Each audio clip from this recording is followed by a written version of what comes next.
Hello everyone and welcome back to Game Brigade. My name is Brian and today we're going to be talking about Everdell, Farshore. This is part of the Edge of the Map series of games, which will be a new series of games in the Everdell universe. I'm very curious to see how this goes off in terms of what their design scope's going to be and what their lineup's going to be for the series. So far, Farshore is the first one we've seen, and it's got a lot of similarities with its big brother, Everdell.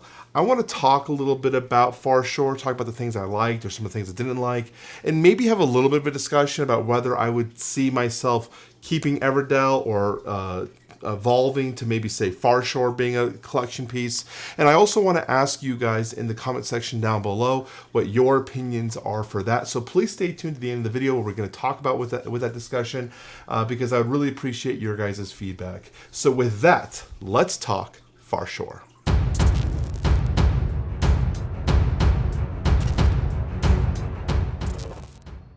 So Farshore is part of the Everdell lineup from Starling Games and Tabletop Tycoon. I was sent this copy of the game for my coverage, my opinion, I guess. You know, they didn't specifically say review, and I'm not technically reviewing the title in this video. I'm not going to be associating any type of number format for this one. But I do want to talk about what the game does, kind of the mechanics, and then kind of talk about what I think between some of the key mechanics from Everdell that are missing from in Farshore, and maybe how those are evolving. So, from a high-level scope of the game, Farshore, for pretty much all intents and purposes, is a very similar feel to Everdell. They are very, very similar. And I know you've probably seen other creators mention that because the fact of the matter, it is true. They are both worker placement games, tableau building, where you're building your town out, eventually getting to a point where you have 15 cards in your city or your region of whatever you're building as you score points and collect resources to eventually, hopefully, win the game. Now, there are ways that Farshore has evolved that system and made it somewhat unique in its own way, but there's still that overlap there. So let's talk about what we have in front of us right now and some of the key differences between this and what you might see on, say, Everdell. So first off, we have right in the middle of the board, we have the bay. I like the iconography here in terms of the layout and design. In fact, Farshore's iconography, comparatively to Everdell, is leagues better. Everdell has good iconography in terms of the art and the direction, in terms of what's a point and what things are. But when you look at how they've progressed and evolved, things are much more clear now. For example, the way the resources are listed in the cards are more clear. The victory points are more clear in terms of what this point is worth. And even the icons for how many cards are in the entire deck is very easily seen from a glance. This is much cleaner than, say, the Everdell comparisons, which could have had cards with resources they blended them into the art, and sometimes it would be difficult to realize if it needed twigs or berries. So I like that they've changed this. On top of that, they've made it very, very uniquely done here with the bay where we have our cards. So let's go back to what was layout here. In the center of the map, we have our bay. This is very similar to Everdell. This is the community draw cards that we can draw from and add to our hand or play to our city or village. All of these cards have unique abilities and skills and resource costs that you're going to have to account for when you build them.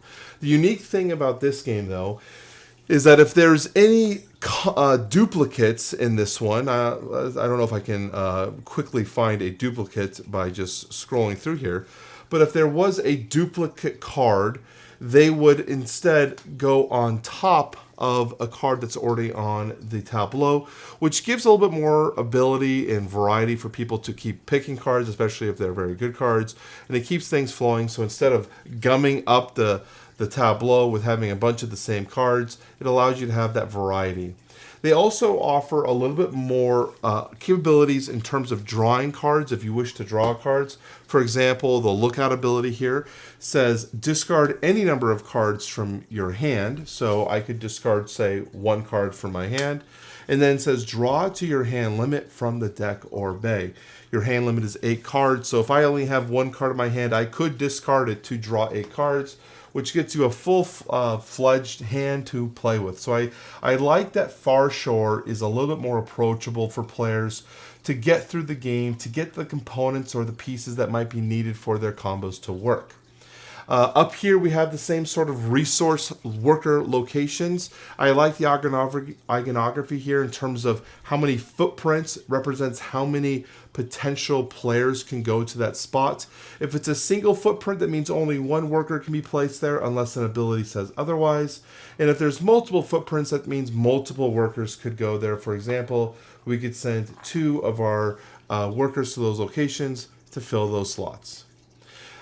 We also have down here in the bay are several islands that also have additional worker placement spots that you can send to get those additional items. These are modular, so these are changeable based on all the ones that are in the box. You can kind of switch them up, which adds a little bit of variety. And then when you get to the summer season, as the tides come in, 2 of these islands are going to get covered, so they'll be removed, which creates a scarcity in terms of potential worker locations that you can go to, especially because as you enter these seasons, more and more workers become available for the players to use. So it's interesting that how that removes those options and forces you to rely on some of the more basic options or some of the ones that are associated to cards that you will build into your city, which is great.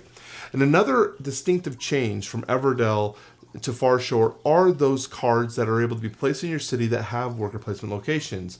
In Everdell, there's a vast majority of them that are able to be used by your opponents, and if they do use your building, you would get a victory point for it, but then you wouldn't have an access to that point if they did so. This is different. Now, everything in your city is only able to be used by you, but you do have an ability with some of the different types of buildings or critters that you can put in your city to enable you to use someone else's in another city, but you're not taking that away from that player. You're just borrowing their ability by using your ability, which is really fun. From the outskirts, you can see that for a majority of the aspects here, the game is very similar. There are a few key differences that I want to talk about which make this game unique. We've already talked about a few of them. But one of them I thought was really interesting was along the border here, you have these points with these boats that sail along the track. These are victory points that players can earn. One of the ways that players can earn victory points, I should say, because it's not technically required. It is a strategy you can utilize if you want to try to race up the track. But with that, every time you move your boat along this track, it's also going to be triggering 2 of these icons. And these are icons that are going to be giving you, actually, I said that wrong. Whenever you play one of these 2 icons, so this is, for example, is a critter, and this is the traveler icon. So if I play either a critter or a card that has the traveler, which we don't have one in our port right now, our bay, you will then move up 1, which gets you a victory point. So I like that this potential option here gives you kind of a direction in terms of how do you want to play the game, or how do you want to potentially get some victory points or guide your construction in your city. But it also can kind of be a trap because you might be trying to chase these points and playing things suboptimally at times to get there. Whenever you transfer between different regions, you start in the winter, you'll go to fall, spring, summer, and then fall. The last player who does that will take both of these and then flip over a new one so that it is now for other players. So now it's going to be unique, and then your industrial buildings. So luckily we have a whole bunch of here. The sloop, the scavenger, the beach sledge, all count for those. And then you would check for a unique, so like the custom offense unique, the illuminator is unique, the port is unique. So that's kind of how that works. So every time you place something to your tableau, you will then move your boat. And then along this track, there are these victory point / wild resources that you can collect. And I love the aspect of these because these allow you to get additional resources or if you decide you don't want to use them as resources, they become victory points at the end of the game, which is really cool. And I really do appreciate the way that victory points are played on this game. Everdell, I felt like the victory points were a little bit more condensed and tighter, which can be good at times. People really appreciate that tighter aspect of the victory points. But this game gives you a lot more range of ways points are scored, but point values are much higher. You're going to see points ranging from 70 to 150 plus if you potentially could get there. Because you could get 60 points alone just from this outer track, not counting any combos that you have from your tableau, and as well as the new feature, which are these little treasure map things that you can get. These are the next change to the game. If you go up to the dunes here, you can qualify for one of these treasure maps if you have the right requisites in your city. So what does that mean? So for example, this industrial building, the one with the green leaf, you need to have 4 of those in your cities. And if you do that, you can send your worker to the dunes to claim it. What that means, it is now worth 2 points for every one of these that you have. So right now, by only having one, this is only worth 2 points. But if I were able to collect another one, we have 2 times 2, and this one's also worth 2 times 2. So they cascade upon each other. So it is prudent to players to try to figure out ways to make sure you can get as many of these as you can, because the more you have, the more they're going to cascade on one another and score you those points. In Everdell, they have somewhat of a similar mechanic, but that one is first come, first serve, and it's whoever meets a certain requirement, you can get the construction to add it to your tableau, so like the bridge or the lighthouse. But these are for all players to try to score points, but the top row are 2s, the middle 2 are 1s, and the last one is a 0. So that is something you're going to have to account for when you're trying to get more points. Other than that, the majority of the game is very similar to Everdell. You're going to be sending your workers to locations, collecting resources, spending these resources to take cards from the bay, play them to your tableau, replacing them in the bay, etc. Rinse and repeat. There are feelings in this game that differ from Everdell, especially in the sense in the beginning of the game, I felt like I had a little bit more freedom to make plays. Things were a little bit more easily done to get things done. For example, I should have brought this up earlier.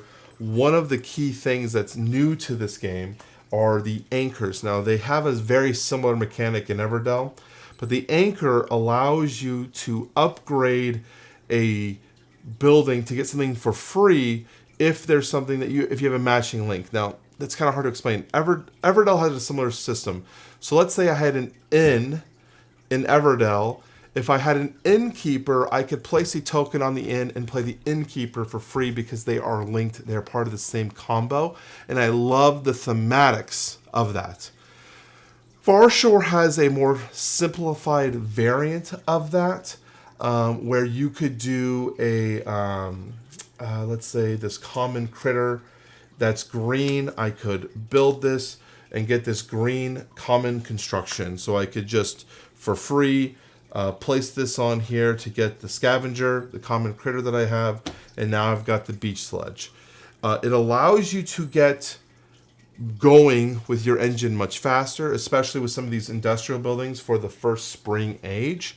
But there is a question in terms of strategy of when do you use these, when do you save them, when's the best value from them. So that's the difference. I don't necessarily like, though, the removal of the thematics that the Everdell version has, because it was more fun for me playing the game, getting the lookout and getting the watchtower or something of that effect, where they are coincided with one another. So I think at this point, let's talk about the two and what I'm kind of doing for my collection.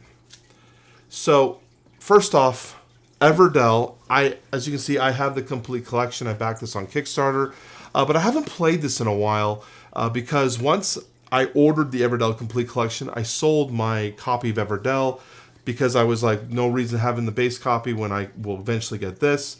and we'll just wait for this to arrive in the mail. And as soon as this did arrive, I haven't had a chance to play it again because of all the other content I've had to work on or other games we've been wanting to do. But Everdell was a game that was like, this is going to be a mainstay of my collection because I really did enjoy, one, the art, the gameplay, the feel of the tableau building. All of these things were excellent pieces of a game that I really appreciated in my collection. So Farshore comes along now, and it says, okay, am I able to coincide with Everdell? Is this a game that you could see yourself playing or owning and keeping in your collection? Or do they step on each other's toes? When would I choose to play this, say, over this? And what is my opinion on that? I do have a hard time deciding on which one I'd rather have, but I'm leaning towards currently Everdell, as it has more of the modular systems with Spire's Crest, Belfair, Pearlbrook.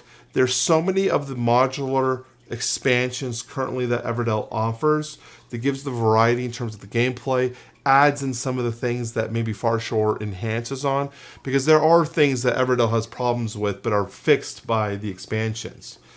If I were to be a completely new buyer, though, in the market where I didn't have either one, I think Farshore does put up a solid argument because it is a more approachable system with a cleaner gameplay feeling than Everdell. Everdell at times can feel clunky and it comes across as a very approachable, very introducible game to players, but it's not that way all the time. It does have very crunchy mechanics. It does have feel bad moments where sometimes you just can't get your engine going. It really is more of a complex game than Farshore. Farshore does come to the table as that approachable game, which I really do think there's a value there. So if I was looking for that gateway/gateway plus entry, Everdell Farshore might be it. And there is a potential that with these Edge of the Map series that's coming along, that Farshore might even become more beefy and more fleshed out as it comes along to compare itself to the complete Everdell collection. I am going to keep Farshore in my collection for at least the next year. I think it's good enough to keep in the collection. It's approachable enough. And I think there's a group of players that I can introduce Everdell to and say, let's play with these cute, adorable animals and show you how the system works, that I think this game would be better for them to introduce them to the system. And then if they are feeling good, I could then bring them to Everdell and introduce some of those expansions that I think are kind of unique and cool, and then really get the joy of it. So it's like almost like a stepping stone into what I believe is a superior product as of right now. I think Farshore is that good bridge point, the bridge, a good example, the bridge point. So that's where I'm at. I think Farshore is not something players that own both will really gravitate towards. I think it's going to fit a niche player that looks for that kind of entry point system. Or if you're not owning both, I think Farshore could have an argument for why it could be the one over the complete collection or just Everdell in general. But I want to get your opinion. But before that, Tabletop Tycoon said that they would sponsor a giveaway for our channel, so I wanted to bring that up as part of this final discussion. So, Tabletop Tycoon is offering a copy of Deadly Downagers. This is a game of marriage, murder, and money. For 2 to 6 players, plays in roughly about 30 to 35 minutes. And this is a game that I've been told has been very, very popular, at least at the Tabletop Tycoon's office, and they thought my audience might enjoy it. So, if you would like to win a copy of Deadly Downagers from Tabletop Tycoon, and I believe it's from Spaceworks. Yep. Leave a comment down below in this video with either hashtag Farshore or hashtag Everdell, and let me know why you think that one is going to be deserving a spot in your collection. I'd love to know. To be able to win the Deadly Downagers, you must leave that comment. Be subscribed to my channel. Remember to like the video to help boost this in the algorithm. And I will comment on your comment when you have the winner so that you can reach out to me through email and make sure we get you your prize. No purchase necessary or anything like that. So appreciate everyone for staying till the end of the video.